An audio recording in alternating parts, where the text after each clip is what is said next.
Ladies and gentlemen, this is going to be one of the best videos I think personally I've ever made. I haven't even made the video yet, and I just know this video is going to provide so much value and be so amazing.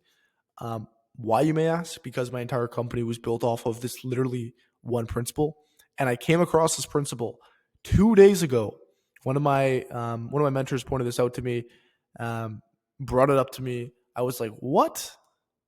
This is literally what I've been doing the entire time."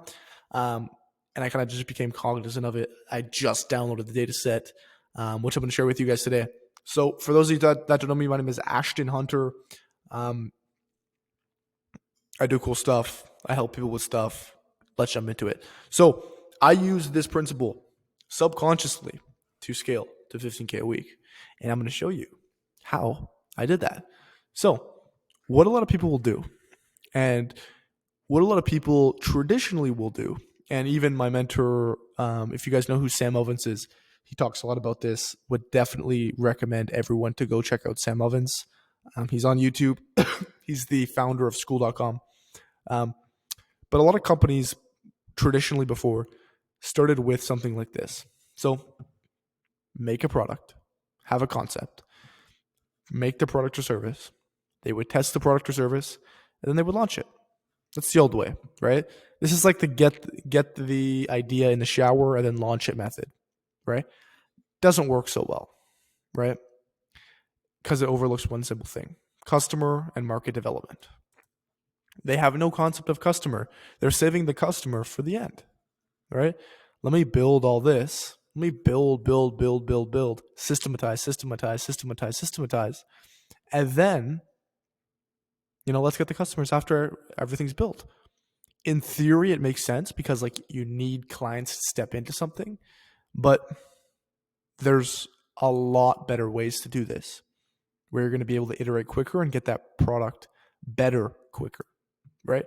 So after literally following, after hearing about everyone do this, when I kind of was first getting into my company, I was like, I don't know about it. I don't know about that. I don't want to be sitting around building systems, building email lists when I have no clients. I don't want to be sitting around delegating and automating go high level. I don't want to be sitting around and making all of this systematized stuff when I have no clients. What's the point, right? I don't even know what my client wants. So this traditional product, that the product development model that focuses on the product first, prioritizes product over market. It assumes the customer acquisition will naturally follow and risk substantial financial and resource investment without guaranteed success, right? This is one thing that you guys are going to find interesting. So the people who have millions of funding, those are the people, like the startups. Those people can do this and be successful. That's fine. They can do that, right? Because they have millions and millions of funding. They can bootstrap, whatever, right? But the people who are like me and you, who have some money but don't have millions upon millions to spend, we can't do this. So as a result, many companies actually fail, not because their products or services aren't good, but due to a lack of customers and lack of good financial model. To address these shortcomings, we introduced the 4 steps, right? So 4 steps to actually get away from this and shift towards a customer development model. So just to talk more on top of my story, so I was very pissed off. I was seeing all these kids starting similar business. I would see a few other people in the same space as me saying, yeah, focus on your concept first, drill in your name, get your website dialed in, get all this stuff dialed in, learn about, take a course before, read several books before. In theory,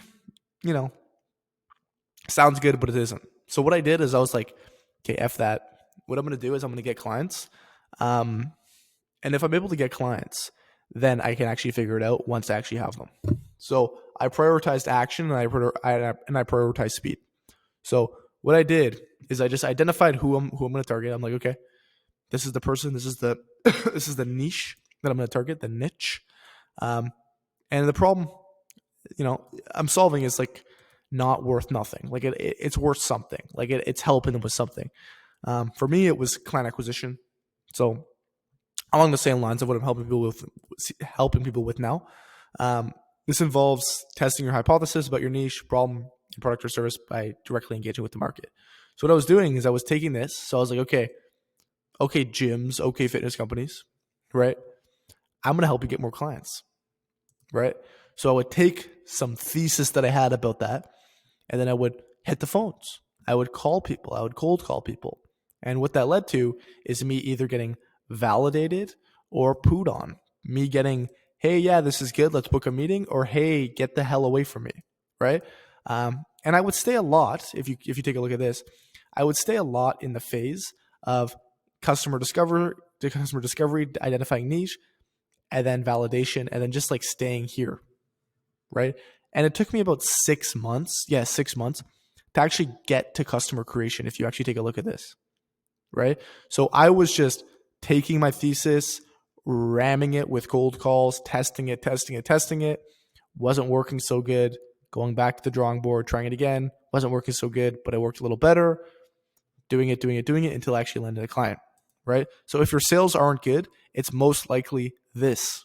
You're just testing too much. You're focusing way too much on the concept and all that stuff before actually getting clients and testing with the clients.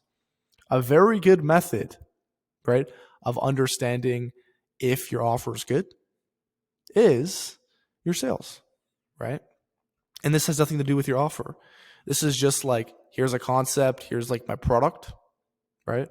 But like your product helps people get to from X to Y, but like so does 100 other people's products. What's so different about your product?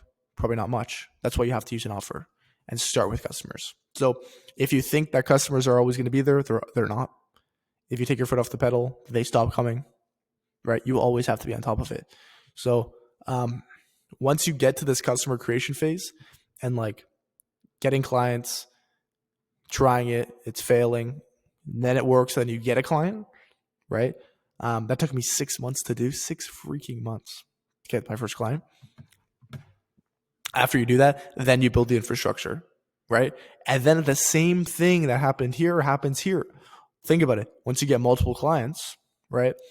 You try this, doesn't work. You try this client tells you to piss off. This client tells you, I don't like that. You fail.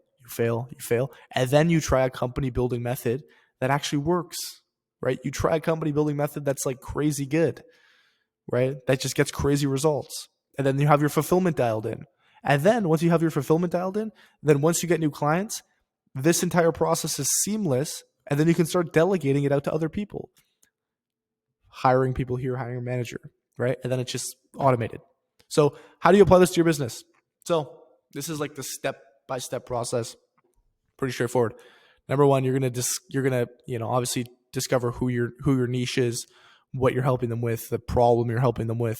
This is just your offer. Pretty straightforward. Who you're targeting, right? What you're helping them with. So like the problem, what you're helping them solve, the desire, right? How you're helping them solve that, and then the time frame involved with that. That's pretty much your offer. Then you're going to engage with potential customers to validate if your perceived problem aligns with their needs. Obviously, just test. Next, customer validation. Test even more, see if it works. If it doesn't work, you're not going to get any sales. If it does work, you're going to get a sale. And then you're going to get led to step 3, customer creation, where you're going to implement outbound. You're going to implement outbound prospecting, paid advertising, because okay, this is working. So now I'm going to actually go all in on this because it's working, right? Implement. Now you can actually build the company, the product, so that when people step into it, you know what to do. And then you can also test. So I urge you, and everyone kind of falls into this mistake in their business. They focus heavily on building a product first before actually having any customers. Focus on having customers first and then go and build the product. To give you some perspective here,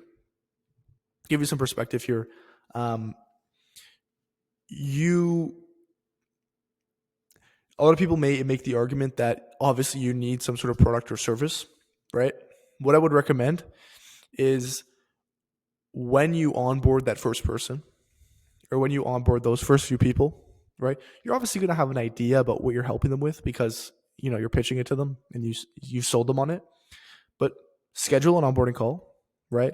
And then that time between you receive payment and that onboarding call, that is the time where you make your thesis, your number one, your first thesis for how you're going to go about it, right? Your company building process. Then you're going to lead those customers into that thesis, that system that you built. And then it's either going to fail or it's going to go good. And if it fails, you're going to do it again. And if it fails, do it again. And then iterate and iterate and iterate. Love this, love this, love this. Someone told this, like I said, someone told this to me literally 2 days ago. And then I realized that my entire company was built on the back of this. And I'm going to continue doing this because I honestly don't see an alternative model, right? I do agree though that having systems in place is important. But having systems in place when you have a ton of customers is important, not when you have 0 customers, right? So if you're at 10K a month, that's when you obviously have to have good systems. 50K a month, obviously have to have good systems. But focus on clients first and then focus on actually solving their needs. Because how do you know their needs if you don't even have clients, right? If you found value in this, leave a thumbs up. And I appreciate all of you.